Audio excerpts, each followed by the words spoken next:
Duas semanas de recesso no meio do ano aí. Eu fiquei quase maluco em casa, não sabia o que fazer, porque eu não curto muito assistir televisão, né? E os cultos de Então, semana, vocês não vão então? Sim, não. Meu Deus do céu, cara. E quando tem um jantar na casa de alguém, um churrasco aniversário, como é que faz? pula. Só Meu Deus. esperando, só esperando o Major convidar mesmo. Aí a gente faz aula junto. Olha, Ah, olha aqui, eu tô dando aula desde 2006. Desde hum, 2006 que eu dou aula. 2006, ó, 2016, né? Então, assim, já tem muitos anos que eu dou aula. Eu desenvolvi um projeto chamado Teologia Intensiva. Teologia Intensiva. Tá dando certo, cara. Tá dando certo. Porque é o seguinte, qual que é a minha proposta? Só quem vai ficar 4, 5 anos fazendo seminário é aquelas pessoas que realmente querem galgar o ministério ou quer estudar mesmo, que não, é um direito, ou a pessoa quer ir para o ministério, então ela tem que realmente fazer todas essas matérias. Agora, quem quer ter uma compreensão plena, um líder local de igreja, eu elaborei esse curso, que eles são 12 matérias, cada matéria com doze aulas, né? Eu tenho um sistema de avaliação direitinho e tal, pá. Em um ano, a pessoa tem 144 aulas e ela está formada em teologia intensiva, o IT, intensiva em teologia, na verdade. Agora há pouco, grandes denominações no Brasil pegaram o meu sistema, estão usando o meu sistema para formar pessoas na igreja que querem uma base teológica, mas não quer fazer seminário de 5 anos. Então, durante um ano, eu compilei os assuntos mais supremos, né? Fiz um negócio bem suculento. Eu mesmo que escrevi as apostilas todas, né? São 48 apostilas, cada uma com 70 páginas de pesquisa. E Deus está abrindo portas, cara. Estou dando aula em tudo quanto é lugar, porque é uma forma de você ter uma liderança local bem formada sem ter que fazer os 5 anos. São 5 anos em um, né? Que mas não danifica o teor das matérias. Porque, por exemplo, tem matéria que não entra, por exemplo, escatologia não entra, que não faz sentido para a pessoa ali local.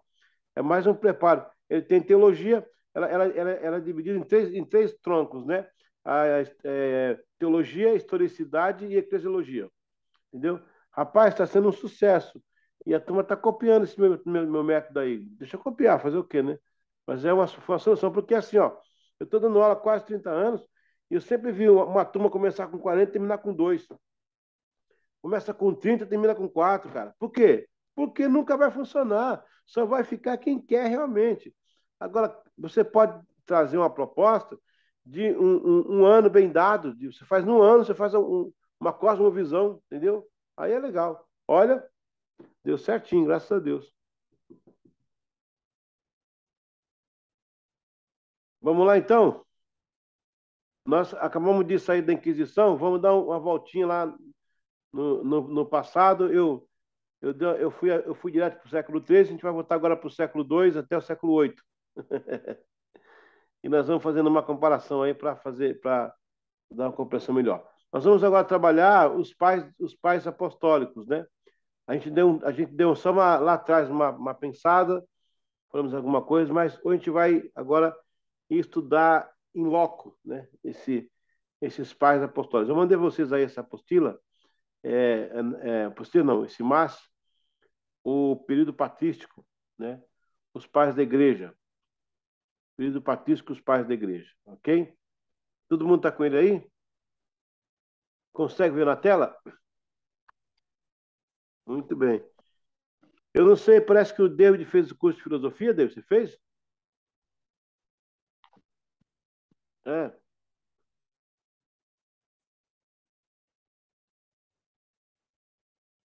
tá mute aí teu fone. Tá mute. Eu faço sim. O curso de filosofia. Achei aqui, ó. Eu imprimi esse hoje. É. Vamos lá, então. Vamos entender um pouco do período patrístico e os pais da igreja, né? A tradição histórica concorda com esta chamada era patrística iniciou-se a partir do evento da morte de João, um dos últimos a morrer. Uma evidência na qual se baseia é a respeito da redação do último livro que hoje configura o cânon do NT, que é o Apocalipse. Este episódio significou um tempo de transição na liderança da vida da igreja. Olha só, gente, que interessante. O João que morreu por último era irmão de Tiago, que morreu primeiro. O primeiro apóstolo a morrer foi Tiago, ao fio da espada, né? Irmão de João. E o João é o último a morrer. Interessante, né? Eles eram muito unidos, eles tinham uma empresa chamada Conceito de Redes Boanerges, né? É. Os irmãos Boanerges, eles consertavam redes lá no mar, né? E Jesus mandou jogar as redes, eles estavam pescadores e foram chamados, eram muito chegados, eram primos de Jesus, na verdade, né? Eles eram primos, eles eram filhos de Zebedeu com Salomé, eram primos. Então, ali nos 12 tinha 6 primos envolvidos. 6 primos envolvidos ali. Interessante, né? Então, outra coisa interessante aí também, não sei se vocês sabem, mas o cânon do Novo Testamento, algumas igrejas não aceitam o Apocalipse, não aceitam algumas partes de Paulo, e o nosso cânon é o cânon mais falado, mais comentado, que é o cânon que veio da ramificação católica, né? Mas tem muitas igrejas do Oriente e também lá a Igreja Ortodoxa, por exemplo, que algumas não aceitam Apocalipse até hoje. Para eles não faz sentido nenhum. Bom, nós estamos com 27 livros, né? A reforma não mexeu nisso aí e vamos tocar o barco aí. Esse período chamado de patrício, porque foram os que sucederam-se logo após os apóstolos. Na verdade, gente, os patrícios dos primeiros séculos eram todos discípulos de alguém, ou de João, ou de Pedro, o próprio o próprio Marcos, né, que escreveu o livro de Marcos, ele se baseou nas narrativas de Pedro, né? Ele acompanhava Pedro nos discursos e tal. Então aí, os pais da igreja foram, em sua maioria, os discípulos dos discípulos. Eles escreveram e serviram como os continuadores da obra. Este período ficou conhecido como cristianismo patrístico. Uma coisa interessante, pessoal, Jesus tinha 12 discípulos, né? E você lembra que ele fez a Santa Ceia. A Santa Ceia foi dada só para os 12. Aí eu pergunto a vocês, os 12 não tinham amigos?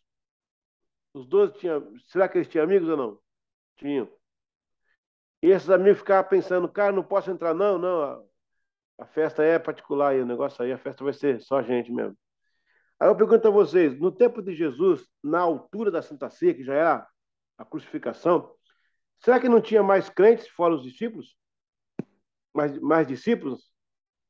Tinham sim. A multidão se juntava, né? Agora preste atenção. A cruz, tá sentado aí, não? Lá vem revelação aí, ó. A cruz, a cruz foi o marco da salvação. Ninguém foi salvo antes da cruz, sim ou não? Ninguém foi salvo antes da cruz.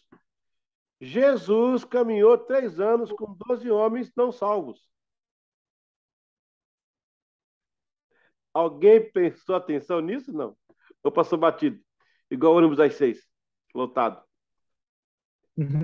Meu amigo, Jesus lidou com 12 homens não crentes, não salvos. Se um deles morresse antes da cruz, foi o caso de Judas, né? Só Deus sabe o destino de Judas. Mas Jesus não tinha morrido na cruz ainda, portanto a salvação não tinha sido inaugurada. Não havia o plano salvífico. Hello, alguém acordou aí? É por isso que Jesus fala com Pedro, quando tu te converteres, Pode ser também. A cruz ainda não tinha sido elencada, portanto não havia salvação ainda. Ele lidou com 12 homens não salvos. Vai dormir com esse barulho. Outra coisa, isso não é heresia não, gente, está na palavra lá, você está vendo, está na Bíblia, não é heresia não, está na Bíblia. Eles não tinham passado pela cruz ainda. Outra coisa, você acha que quando eles estavam lá dentro tomando a Santa Ceia, os amigos estavam lá fora comentando? Olha lá, o que está acontecendo? Será que vai vir uma luz? Será que vai ter uma apresentação? Como é que será esse momento, sabe? Como é que é isso e tal? E quem sabe alguns patrícios já eram discípulos também na época, já começando a carreira, né? Bom, quando Cristo ressuscita, ele me aparece em Emaús, não é isso? Ele conversa com os discípulos de Emaús. E lá em Emaús vai acontecer o seguinte: ele vai ou não vai partir o pão em Emaús? Vai partir o pão. Só que naquela ocasião ele só partiu o pão, não teve vinho. Por quê? Porque o vinho ficava em Jerusalém. A ceia é para congregar todo mundo na sede. Ele deu metade, porque ele falou: não vou negar a vocês, mas a ceia completa é na sede, é na mão dos discípulos, é na congregação. Aleluia. E Jesus, ali em Maús, ele faz com que vá embora. Ele fala assim: estou querendo ir embora, tá, vou por de passagem. E o discípulo falou assim: não, fica aí, vamos ver, vamos lá, vamos jantar, vamos cear. Jesus, claro, né, ele fez uma que ia que não ia, né? Ele fez um João sem braço. Acho que eu vou chegar aí. Tá. Não, não, fica mais, fica mais. Jesus estava testando eles. Porque, na verdade, Jesus estava dizendo assim, ó, quem quer andar com o ressuscitado? Andar com o ressuscitado, meu irmão, não é para qualquer um, não. O povo ressuscitado do céu só fala em Deus, em graça e glória, em amor, em perdão, em bênção, em salvação, em misericórdia. Quem não está acostumado a andar com o ressuscitado não está no mesmo nível. Quando você decide andar com o ressuscitado, um crente de verdade, você está vendo um nível espiritual muito forte. E aí vai. Aí esse texto aí tem muita coisa. Vamos ao período. A palavra pai era culturalmente comum na época. Não no sentido que depois se configurou em papa, né? Porém, era um reconhecimento de liderança para aqueles que os guiavam. A presença do pai era muito forte na cultura daquela época. A questão do pai patriarcal, o pai, o chefe da casa, né? O, o Bet Abá, da Mispahá, né? O chefe da tribo ali, era muito interessante. Eu preguei no Senegal, lá no interiorzão do país, rapaz, onde eles não conheciam nem a luz. E quando eu preguei, o meu intérprete falou o seguinte: olha, pastor, quando você fizer o apelo, não faça para o povo. O apelo você faz para o chefe, é ele que decide pelo povo. E aí eu acabei de pregar, eu olhei para o chefe, falei: chefe, você não quer receber no seu coração o grande chefe do céu? E o chefe aceitou Jesus, rapaz.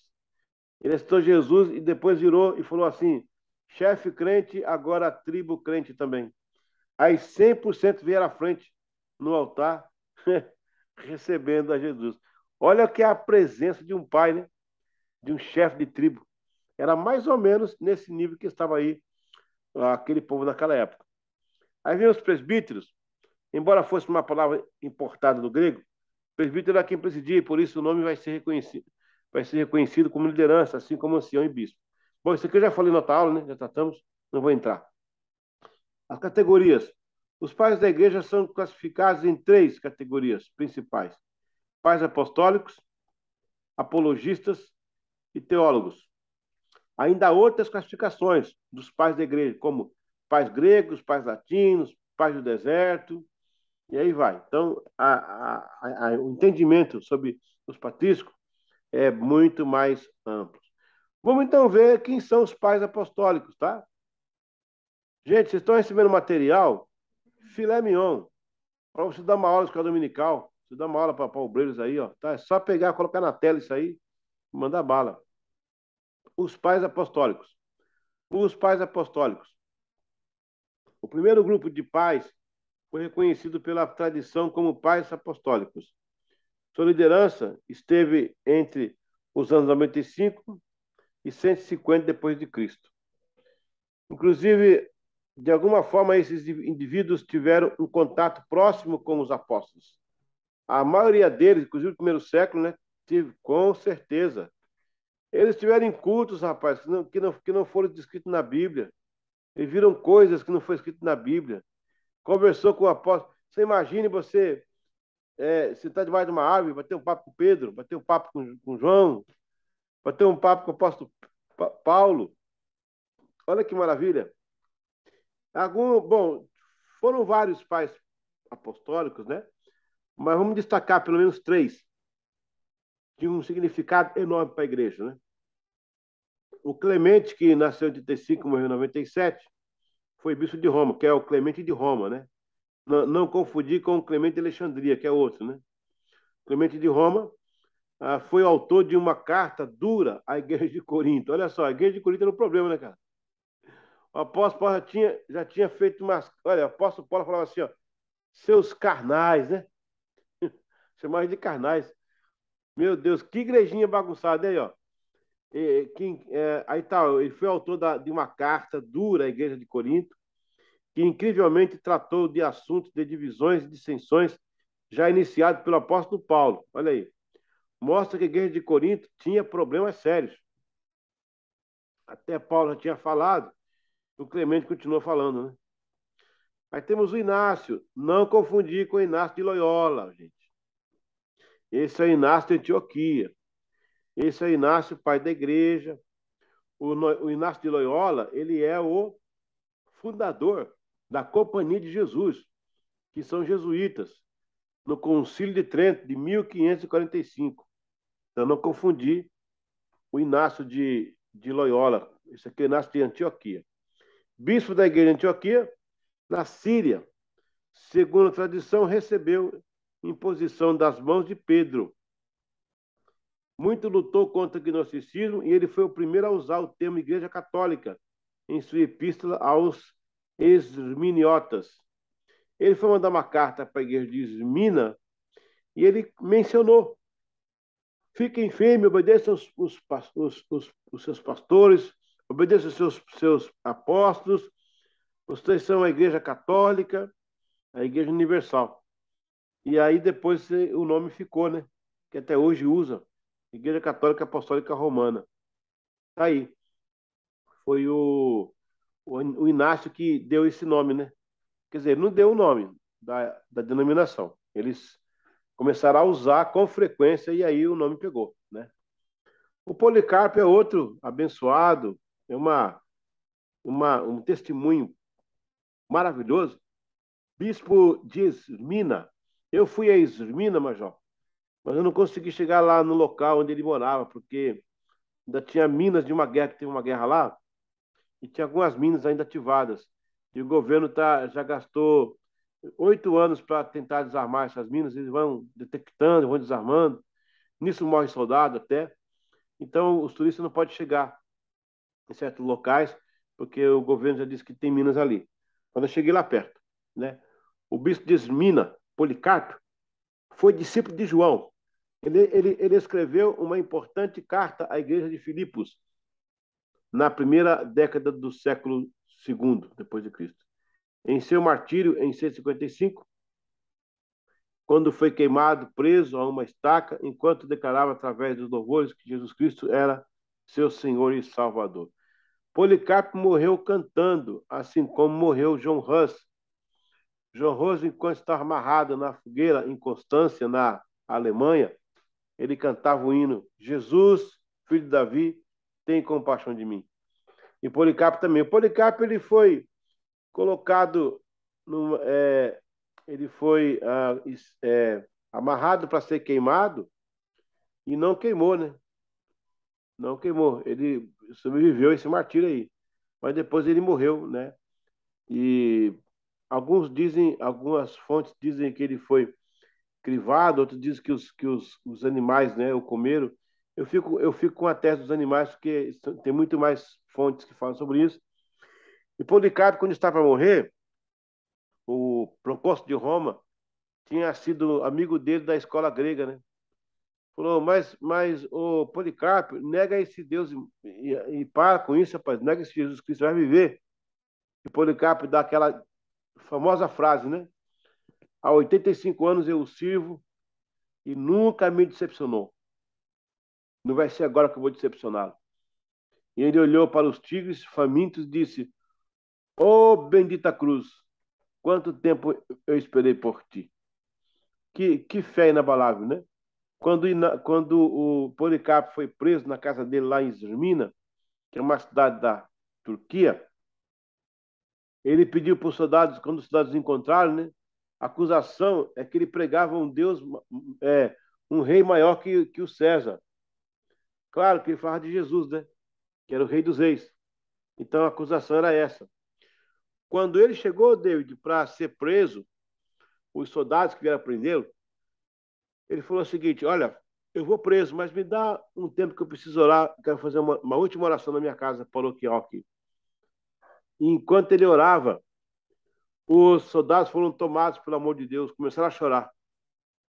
Ele acabou a oração, o chefe da guarnição falou: Olha, o senhor sai correndo aí, pelo mato, nós vamos dizer que não encontramos o senhor, pode ir embora, o senhor precisa viver, o senhor é um homem piedoso. Ele falou: Não, eu esperei por essa cruz há muito tempo, eu não vou negá-la agora. Ele partiu para, né, o martírio em Roma. Interessante.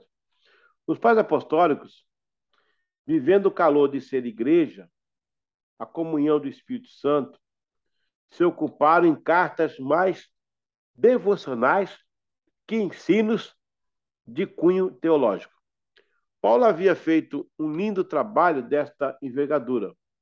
Os pais apostólicos fizeram uso maciço do Antigo Testamento, do Antigo Testamento, mostrando que a igreja cristã era cumprimento dessas escrituras. Além disso, eles também fizeram citações dos escritos do Novo Testamento, mostrando que já naquele tempo os livros neotestamentários eram recebidos pelos crentes, como que possuindo autoridade, o pastor de Hermas, a autoridade divina para regular a vida cristã. Outros escritos da época dos pais apostólicos são o pastor de Hermas, de Daquê, com autores desconhecidos. Esse pastor de Hermas aí, da onde as pessoas retiram a expressão hermenêutica, né, em consideração a Hermes, ele foi um grande catedrático. As cartas dele é no nível da carta de Paulo. Ele quase entrou no cânon. Quase as cartas dele estão no cânon. Procure depois na internet, vai na livraria que eu te passei, coloca lá Pastor de Hermas. Meu, o cara é muito profundo.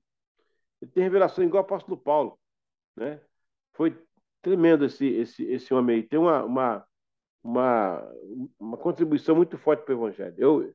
Eu bebo das suas cartas, né?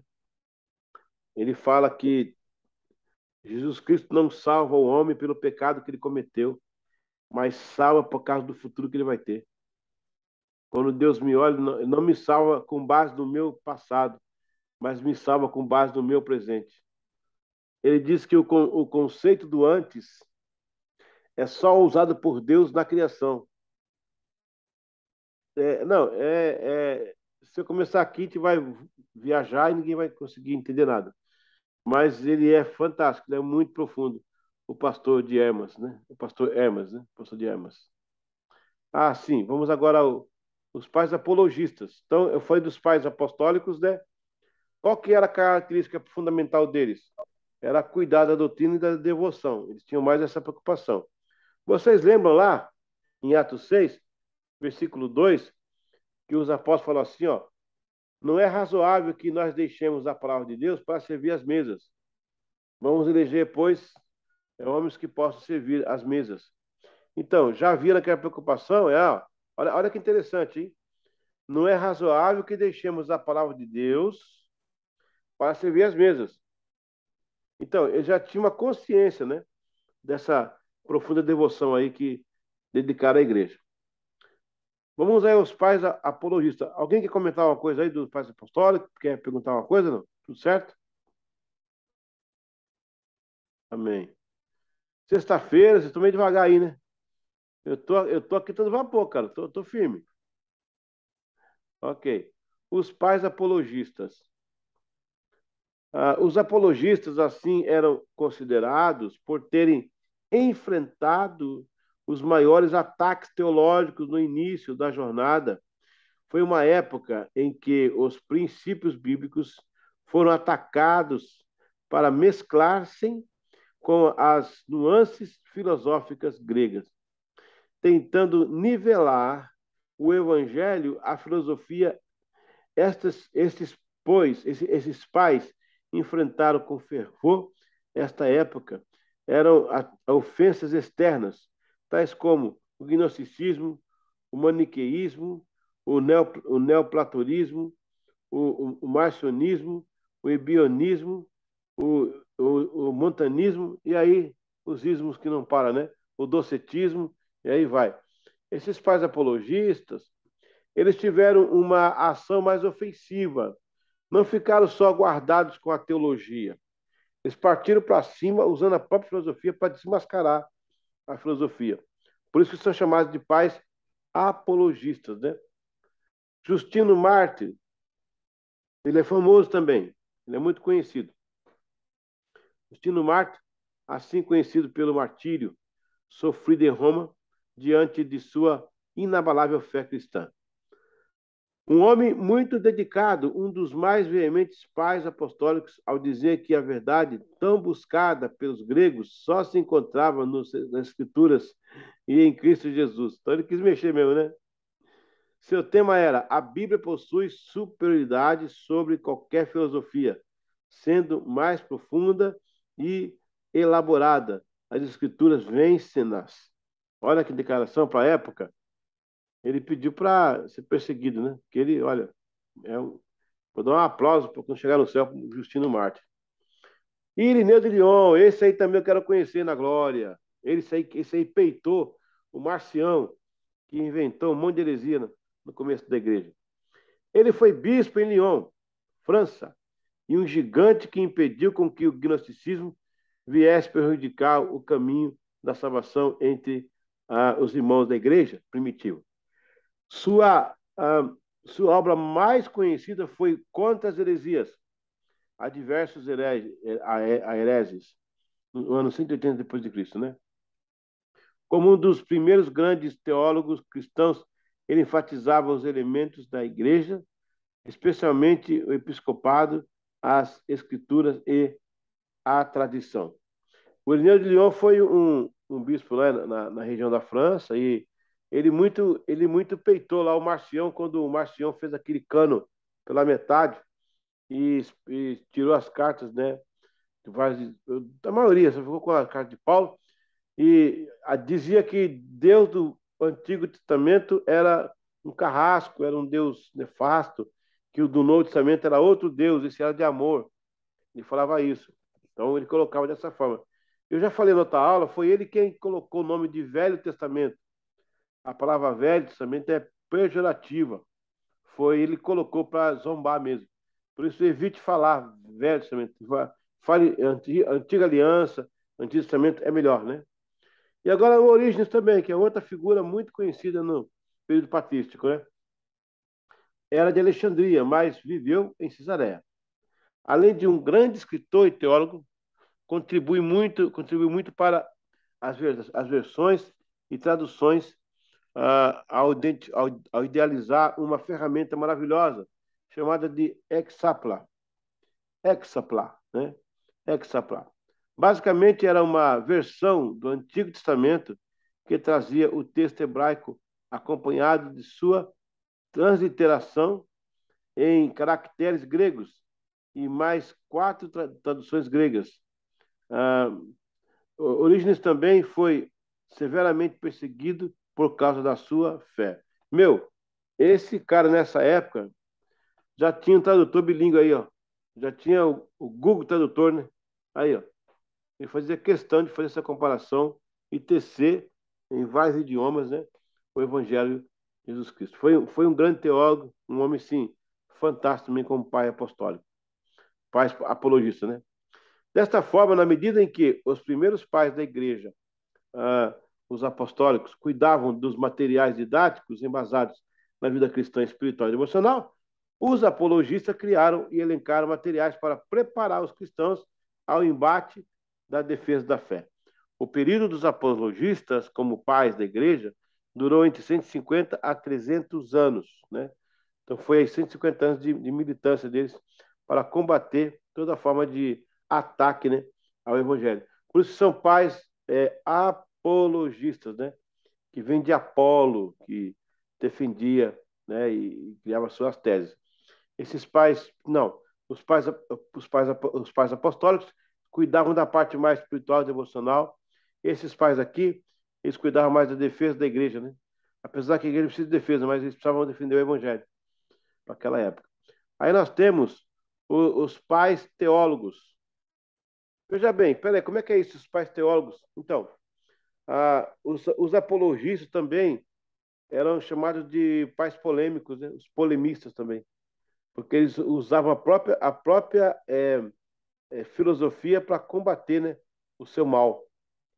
Então eles eram muito ligados ao conhecimento e tal.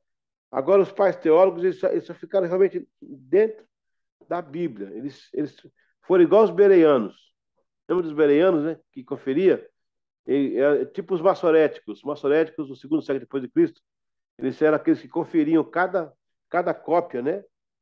Cada cópia Ih, tô dando aqui uns negócios aqui, só um pouquinho. Cada cópia que eles tinham de manuscritos bíblicos, eles conferiam exatamente para não ter nenhum problema. Peraí, deixa eu ver um negócio aqui rapidinho.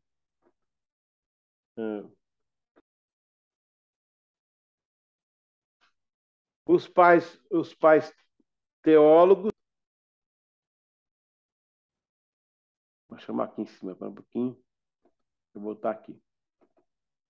Ok. Então, os pais apostólicos eram mais pastores, né? Os pais apologistas, eles se especializaram em combater a chegada da filosofia. Os pais teólogos valorizaram a teologia acima de qualquer filosofia, né? Então, é interessante como que se deu essa cronologia, né, exata, que podia ser meio que misturado. Olha, começaram pastoreando, depois começaram defendendo suas ovelhas e agora afirmando a fé. Vamos conhecer os pais teólogos, né? Era uma sequência interessante. Em uma sequência interessante surgem os pais teólogos, frutos da reflexão dos apologistas, fundamentando as doutrinas cristãs, uma vez que os pais apologistas lidavam com a própria filosofia para combater e expurgar a filosofia por ela mesma. Os pais teólogos se ocupam unicamente nas escrituras e o seu poder de autoridade. Então, os pais teólogos vão dar um valor mais expressivo às escrituras, entendeu? Aí nós temos aí três o Atanásio, ó, 328 a 375. Suas obras foram respeitadas pelos líderes maiores da igreja, onde atestaram sua profunda analítica e devoção ao Verbo encarnado, sua grande preocupação pastoral. Atanásio também foi um exímio defensor da divindade de Cristo, contra a heresia do arianismo, desenvolvido por Ário, que alegava que Jesus não era Deus, mas apenas um ser criado por Deus dentro do tempo. A igreja, nós vamos ter uma aula daqui, acho que semana que vem, não, vai ter que ser semana que vem, sobre as heresias, as maiores heresias que surgiram nesse tempo. Aí tem o arianismo, tem o nestorianismo, tem várias aí que a gente vai focar, né? Algumas ainda o pessoal fala hoje em dia nos púlpitos aí sem você saber, né? Ou então com outras palavras, mas fala algumas coisas aí.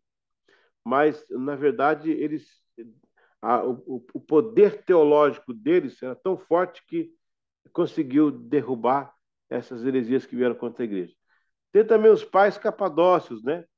Eles são três, pelo menos o Basílio de Cesareia, o Gregório de Nazianzo, que alguém falou aí a aula passada aí, né? O Gregório de Nazareno, de Nazianzo, e o Gregório de Nissa. São dois aí, parecidos, né?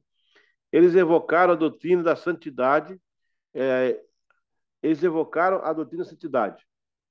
a dialética da interpretação do unitri, do triuno, distintos mais harmônicos, mudou para sempre a compreensão desse tema, por toda a cristandade. A forma como abordaram terminou com o medo de uma possível ideia politeísta. Exatamente. Preste bem atenção. A igreja primitiva, ela tem dificuldade de classificar o Pai, Filho e Espírito Santo. Tanto é que chegou até o concílio de Nicéia essa polêmica, né? Porque eles tinham medo de formar um politeísmo. Mas aí os capadócios conseguem trazer a melhor compreensão da seguinte forma: são três em um, e um em três. Eles são harmônicos e distintos, mas todos são um. Ah, veja bem, Deus, a sua essência, ela é espírito, né? E a sua subessência é uma alma. Por quê? Tanto o Pai como o Filho e o Espírito Santo, eles são distintos em pensamentos, sentimentos. Eles interagem. Cada um tem a sua função de interação. Eles pensam, não pensam diferente, mas eles convergem o que pensam. Eles se comunicam entre si, eles têm vontade própria. Então, na verdade, são três pessoas em um, né, que é a característica de Deus. Já o homem, a essência humana é a alma. Está em Gênesis capítulo 21, lá, capítulo 1, né? O homem vai ser feito alma vivente. O espírito, Deus que deu o fôlego. Eclesiastes diz, aquele que quando morre, a pessoa morre, o pó volta a pó, mas o fôlego volta para Deus que o deu. O fôlego é o espírito. A alma, ela é o centro das atenções, das vontades, decisões. Então, na verdade, nós somos uma alma que possuímos um corpo e espírito, né? Já Deus é espírito que possui um corpo, com exceção agora de Jesus. Jesus tem um corpo glorificado. É um elemento diferente na Trindade. Ah, sendo Deus sua essência espírito, e sendo o homem a essência a alma, em Deus o espírito é a essência e a alma é a subessência, que ela se divide em Pai, Filho e Espírito Santo. No homem é o contrário. A essência é a alma, a subessência é o espírito. Por isso que Deus salva o homem, porque salvação é habitação. Se Deus sendo a essência espírito e nós tendo a essência espírito, Deus não poderia nos salvar, porque são duas essências. Aí quando você invade a essência do outro, você tem aí um lapso de teodiceia. Então Deus, ele vivifica o meu espírito, segundo Efésios capítulo 2, versos 5, 6, 7. Ele nos vivificou, estando nós mortos em pecados.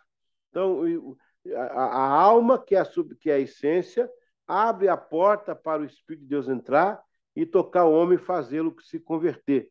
Porque se assim não fosse, não teria como acontecer. E é interessante porque o diabo também tem uma alma e tem um espírito, né? Ele é da mesma essência de Deus. Incrível, né? Porque todos os espíritos que tem no universo vêm de um só, vêm de Deus. Então é assim, ó. Por que Deus não pode destruir o diabo? Não seria mais fácil se Deus destruísse o diabo, acabasse com ele, ia acabar a miséria, ia acabar o vício, ia acabar a mentira, a fornicação, a adultério, ia acabar tudo. Mas por que Deus não acaba com ele de uma vez, com o diabo? Não. Porque a essência que o diabo tem, que é espírito, é a mesma que veio de Deus. E se Deus é indestrutível, logo, o diabo não pode ser destruído.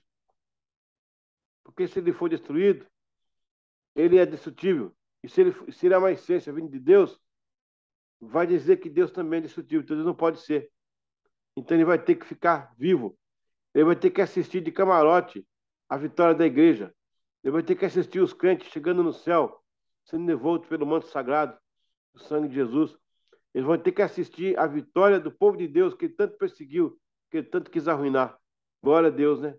Aleluia. Bom, mas isso aí é assunto para outra aula. A gente vai ficar aqui, né?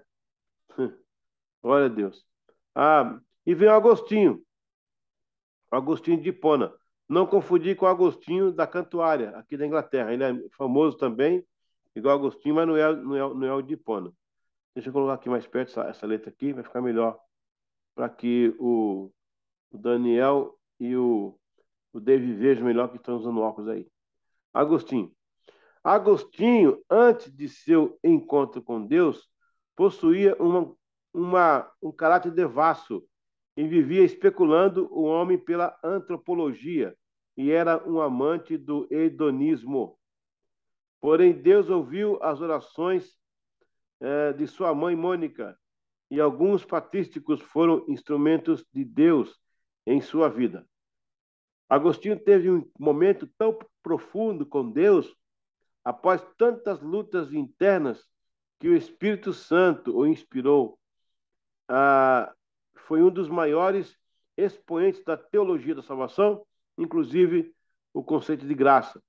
Também refutou o pelagianismo e também foi um dos que contribuíram para a reforma posterior em Lutero. Além disso, Agostinho também trouxe muita contribuição para o entendimento e o respeito da Trindade e da providência de Deus.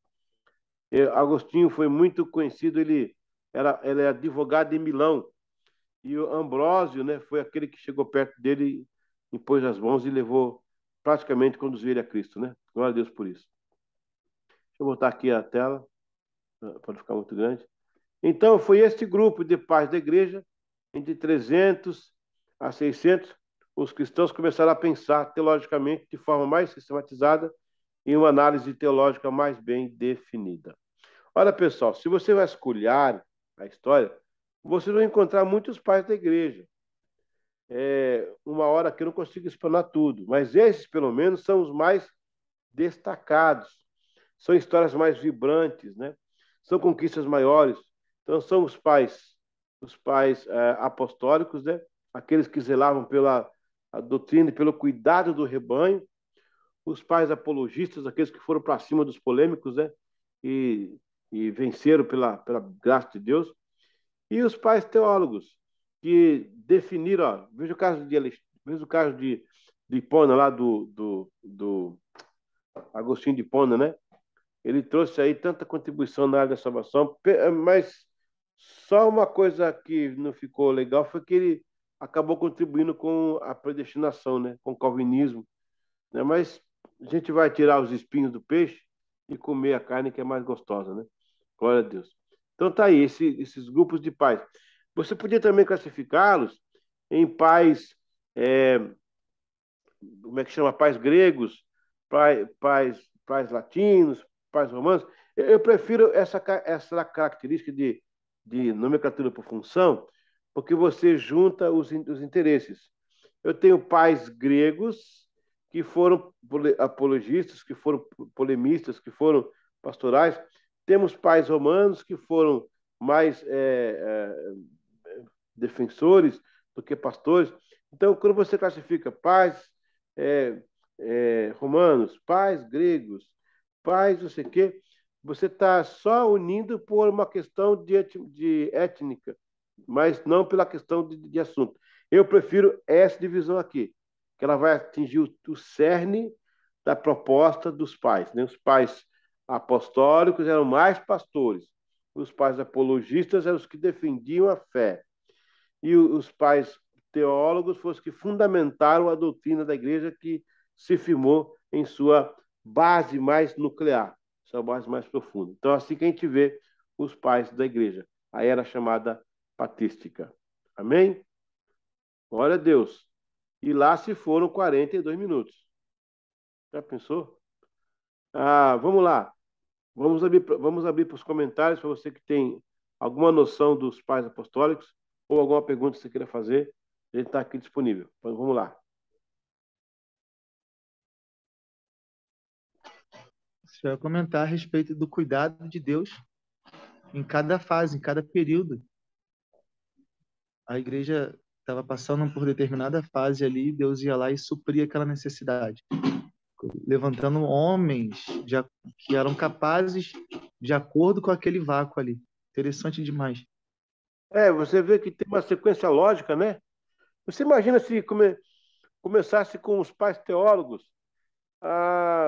Olha, eu lembro que Pedro falou, né? O irmão Paulo fala coisas difíceis de entender, né? Naquela época tinha isso. Então, se a igreja fosse sedimentada com esse engessamento, né? Mas olha só, teve tempo da igreja se comportar com muita graça, a descida do Espírito Santo, falar em línguas estranhas, os milagres. Aquela igreja não tinha tempo para ficar se aprofundando em filosofia, essas coisas, não. Porque eles viam o poder de Deus, né? Aí, na sequência, nós temos aí os pais apologistas que vão realmente precisava deles também. Eles são importantes na historicidade, porque são defensores da fé lá nos seus primórdios, né? Então, muito bem, muito boa observação, David. Parabéns pela sua observação. Amém? Mais alguém quer comentar algum ponto da aula e fazer algum tipo de pergunta?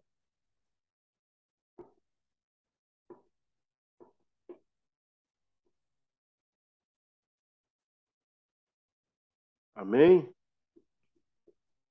Estou devagar hoje, estou todo. Bastante. Hoje tá difícil, hoje tá difícil. Você não jantou ainda não? Não, Então é isso, pai. mas deixa eu aproveitar e fazer uma pergunta assim, Aí, ó, que vai mexer. é, na época da Igreja Católica, na época sombria da Igreja Católica, teve algum movimento de santidade ou a igreja estava mais tentando sobreviver? Não, você tem que olhar a história da igreja pelo prisma bifocal, tá? Sempre teve, sim, os remanescentes. Sempre teve. Sempre teve aqueles que desviaram, que confundiram, que mesclaram o evangelho com política, com parte bélica, seja o que for, mas teve sempre uma linha de piedosos, desde o tempo de Cristo. Essa linha, graças a Deus, se rompeu em nós, mas sempre teve, sim, alguém que... Agora, a partir do século XI, né? Século XI, XII, a voz de alguns homens foram mais ouvidas e mais sobre santidade, né? Foram mais bramaram mais, acabou acontecendo a reforma. Mas sim, inclusive, ó, tem um avivamento que aconteceu aqui na Inglaterra em 1200, ninguém fala, mas ele avassalou a Inglaterra.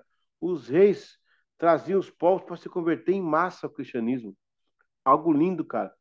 Quando o Agostinho da Cantuária esteve aqui, no ano de 657, ele já encontrou aqui 300 mil crentes na ilha, velho.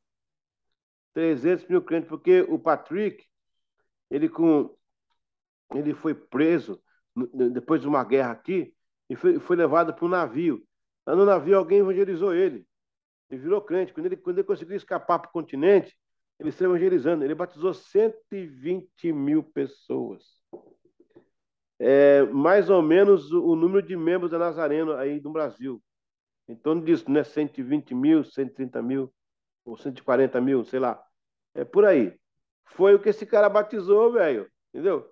Então, sim, teve sim, o Daniel, algum momento de santidade, sim.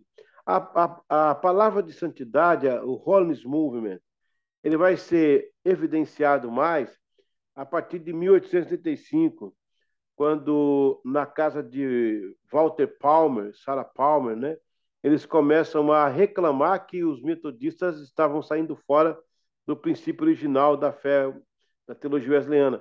Eles começam a voltar a falar sobre inteira santificação, santidade, perfeição cristã, e aí nasce os movimentos de santidade por todos os Estados Unidos, né?